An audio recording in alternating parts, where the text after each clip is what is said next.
Hello दोस्तों, स्वागत है आपका हमारे यूट्यूब चैनल चंदौली वाला में। तो दोस्तों, आज हम पढ़ने वाले हैं। आज आपका फर्स्ट चैप्टर का रासायनिक अभिक्रिया और समीकरण का लास्ट क्लास है ये वाला।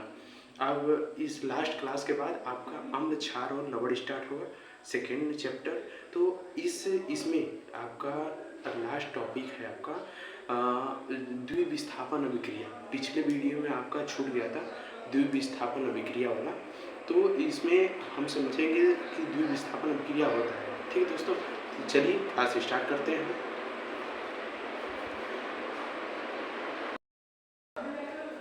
तो दोस्तों, आपका इस द्विविस्थापन अभिक्रिया का टॉपिक है द्विविस्थापन अभिक्रिया।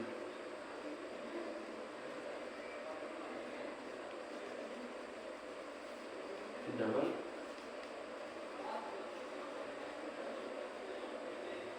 Displacement reaction. ठीक है दोस्तों, इसमें दोस्तों क्या होता है कि जब दो यौगिक अपने आयन को तोड़कर आयन में बंटकर एक कोई दो यौगिक का निर्माण करना चाहते हैं।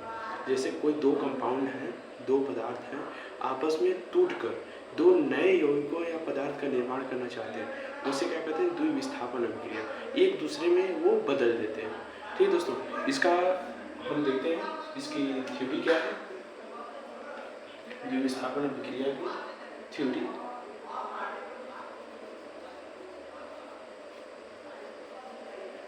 जिस अभिक्रिया में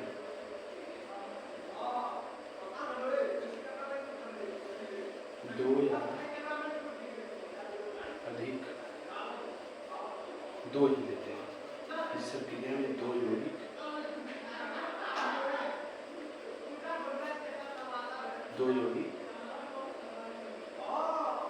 आपस में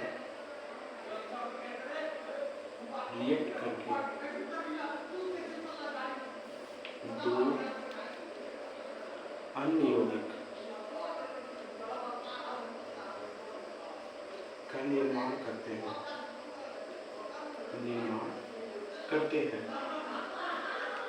उसे क्या कहते हैं?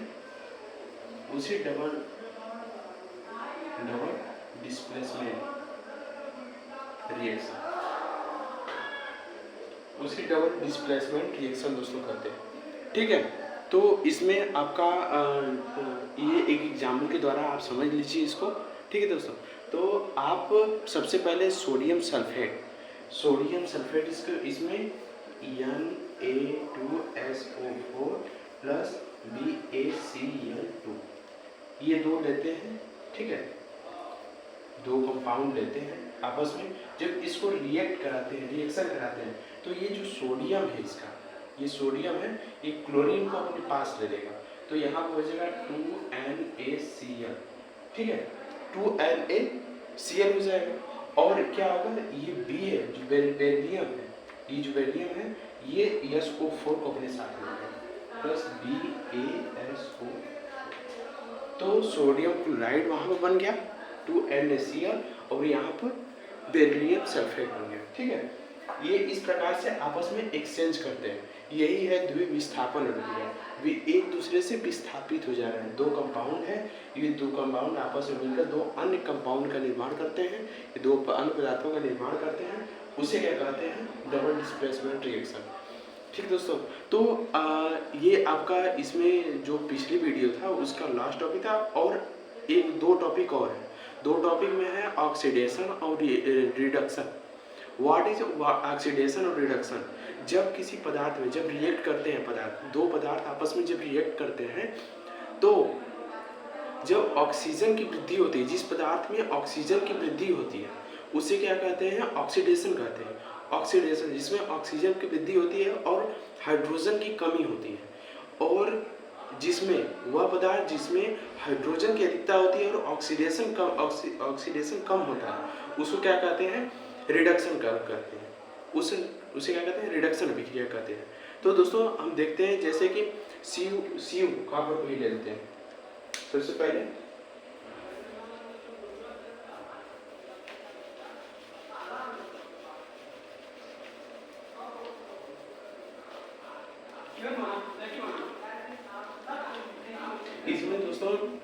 लास्ट टॉपिक था ये। और इसके बाद जो है वो आपका दूसरा चैप्टर ये 3 वीडियो में ख़त्म हो गया आपका। मान के चलिए कि अधिक से अधिक ये 1 घंटे या 1.5 घंटे का तीनों वीडियो होगा। तो आप लोग इसे अच्छे से देख लीजिए, 1 से 2 बार 3 बार, जितनी बार समझ में नहीं आता है उतने बार आप लोग देख लीजिए। तो देखने के बाद आप अच्छे से नोट्स बना लीजिए, और जो बातें समझ में नहीं आ रही हैं, इसमें जो बातें हम कुछ नहीं दे पा रहे हैं, ये बोर्ड मतलब कुछ प्रॉब्लम की वजह से आपको कुछ क्वेश्चंस भी करवाने हैं, तो क्वेश्चंस दे नहीं पा रहे हैं, तो हमारे टेलीग्राम चैनल पर जाइएगा और टेलीग्राम चैनल को ज्वाइन करके उस पर आपको मैं PDF अपलोड कर दूँगा। इसका ये जो जितने भी क्वेश्चंस हैं उसका PDF मैं उस पर अपलोड कर दूँगा। तो आप जाकर उस पर प्रैक्टिस कर लीजिएगा, उसका क्वेश्चंस का प्रैक्टिस कर लेंगे, और जितने भी क्वेश्चंस हैं तो उसको अपनी कॉपी पर नोट्स पर उतार लीजिएगा, जिससे कि आपको लास्ट में जाते जाते आपको अच्छे से फायदा हो सके। और पहला चैप्टर से जितने भी क्वेश्चन पूछे जाएंगे सारा चैप्टर हमारे उस क्वेश्चन में है, ठीक है दोस्तों, और उस क्वेश्चन में है और उससे बाहर कहीं कभी नहीं आएगा। उससे बाहर आगे दे सकता है, लेकिन जो सिलेबस के अकॉर्डिंग है, सिलेबस के अकॉर्डिंग उसमें से उससे ज़्यादा नहीं देगा। आप लोग उतना ही समझ लेंगे तो अधिक से अधिक आपको नॉलेज हो जाएगा और आप पेपर में अच्छा करके आएंगे, ठीक है दोस्तों। तो इसमें ऑक्सीडेशन समझेंगे और रिडक्शन समझेंगे। ऑक्सीडेशन कैसे होता है और रिडक्शन कैसे होता है, ठीक।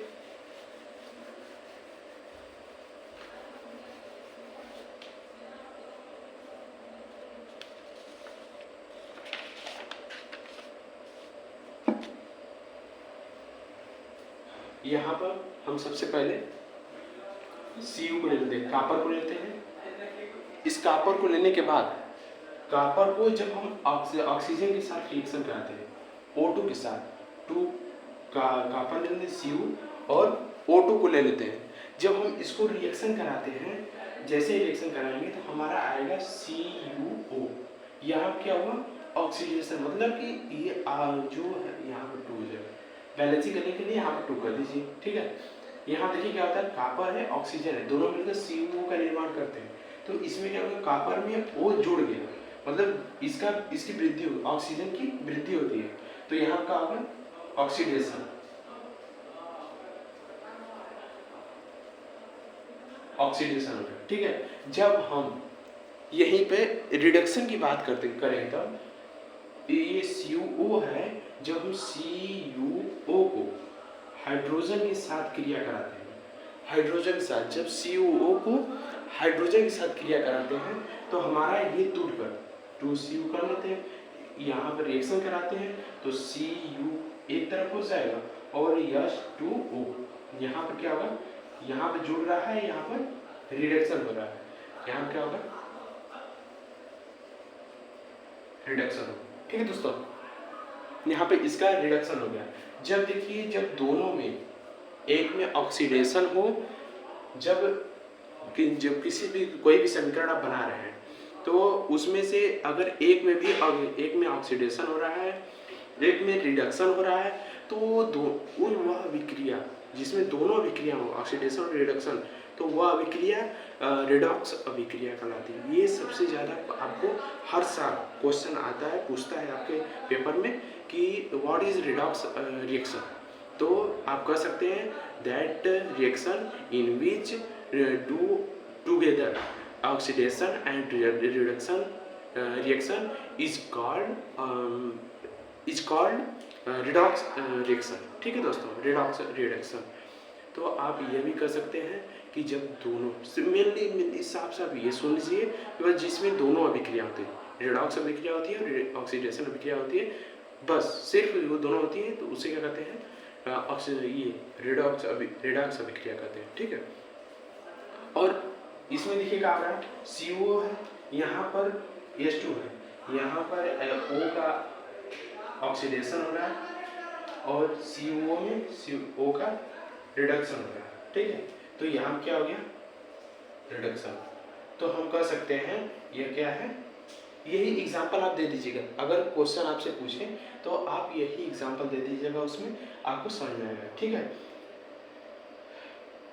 यहाँ रिडक्शन यहाँ कह सकते हैं रिडॉक्स रिएक्शन। ठीक है, अब इसको इस एग्जाम्पल को स्क्रीनशॉट ले लीजिए, अपने नोट्स में ये अपना लिख लीजिएगा। ठीक है दोस्तों, तो इसके बाद आता है आपका संक्षारण। इसके बाद टॉपिक आती है इसके बाद कि संक्षारण क्या होता है और विकृत गंधिता क्या होती है। संक्षारण, ठीक है, संक्षारण होता है, बस थ्योरी है, सुन लीजिए इसमें कि संक्षारण वह प्रक्रिया होती है जब जैसे कि हम अपने डेली लाइफ में देखते हैं, मान लीजिए कि हम कोई भी लोहा है, लोहा है, सोना है, चांदी है, उसको ऐसे ही वायु में रख देते हैं। ठीक है, जब उस पर वायु में कई प्रकार की वायु है, जैसे कार्बन डाइऑक्साइड है और कार्बन डाइऑक्साइड ऑक्सीजन है, उससे वह रिएक्शन करके एक परत जमा कर लेता है, उसे क्या कहते हैं, उसका संक्षारण होने लगता है, वो खत्म होने लगता है। जैसे लोहा को कुछ दिन तक रख देंगे तो लोहा का वजन कुछ कम हो जाएगा और ऊपर वाली परत क्या है वो जिसको कहते हैं जंग लगना, वही संक्षारण है, संक्षारित हो जाता है। जैसे हम तांबे की कोई भी थाली है या फिर कोई बर्तन है, उसको बाहर रख देंगे तो वो आपस में रिएक्शन करके, ऑक्सीजन से रिएक्शन करके वो क्या करता है, कुछ हरा जैसा हो जाता है, कुछ अजीब जैसा हो जाता है, वो संक्षारण उसका होने लगता है। और विकृत गंधिता क्या होती है, हेरिटोसिस, उसको कहते हैं हेरिटोसिस। ठीक है, विकृत गंधिता को, तो विकृत गंधिता वो होती है जब वसा, जैसे खाने पीने की वस्तुओं को जब हम किसी ऐसे स्थान पर रखते हैं, गर्मी के दिनों में देखते हैं आप कि जब खाने पीने वस्तुओं को ऐसे ही रख देंगे, सुबह का खाना है शाम तक रख देंगे तो वो एकदम खराब हो जाता है, उसी को कहते हैं विकृत गंधिता। उसमें अनेक कुछ अजीब टाइप की गंध आने लगती है, तो वो धीरे धीरे बैक्टीरिया लगने के कारण खराब हो जाता है, तो वो खाने लायक नहीं होता है। ठीक है दोस्तों, बस यही आपका टॉपिक है, बस लास्ट टॉपिक यही था, विकृत गंधिता क्या होता है। उसके बाद आपका सारा क्वेश्चंस है, आप जिस भी किताब से पढ़ रहे हैं, कोई भी किताब से पढ़ रहे हैं, तो उसमें का जितना भी क्वेश्चंस है, पीछे जितना भी दिया गया है क्वेश्चंस, उसको सारा लगा करिए क्वेश्चन, सारा क्वेश्चन अपने जो आता है वो भी अपने कॉपी पर लिखिए, जो नहीं आता है वो भी अपने कॉपी पर लिखिए, क्योंकि ऐसे लिखने से आपका प्रैक्टिस बनेगा, जितना प्रैक्टिस बनेगा उतना ही पेपर में आपको आसानी रहेगी लिखने में।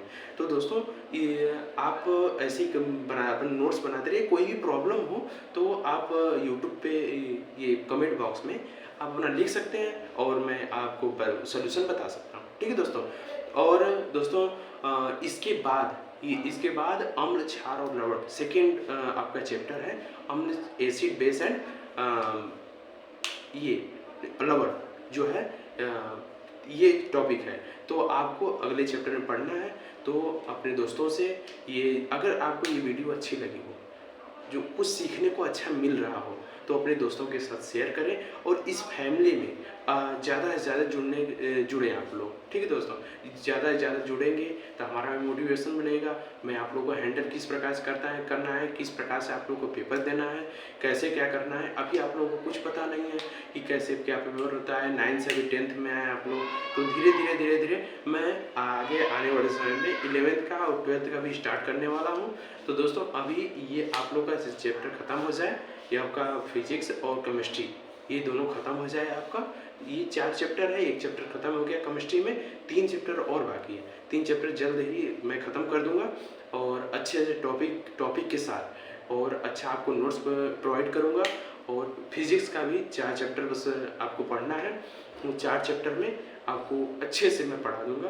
आप लोगों को घबराने की कोई ज़रूरत नहीं है, आराम से पढ़ते रहिए। और डेली बस एक आधा घंटे की क्लास होती है हमारी, अधिक से अधिक 20 मिनट की, 25 मिनट की, 30 मिनट की, इसीलिए कम देते हैं कि आप लोग कम समय में अच्छे से नोट्स बनाकर आराम से पढ़िए, कोई घबराने की ज़रूरत नहीं है, क्योंकि अभी आपका पेपर बहुत दिन है। ठीक है दोस्तों, तो आज ज़्यादा से ज़्यादा जुड़ने की कोशिश करें हमारे परिवार में, ये आप ही लोग का परिवार है, इसमें ज़्यादा से ज़्यादा जुड़ेंगे तो आप लोग को भी फ़ायदा होगा और आपके जितने भी दोस्त आएंगे उनको भी बताइए, उनको भी कुछ फ़ायदा होगा। ठीक है दोस्तों, तो ठीक है, अगले वीडियो में मिलते हैं, तब तक के लिए धन्यवाद दोस्तों, आपसे पढ़ते रहिए।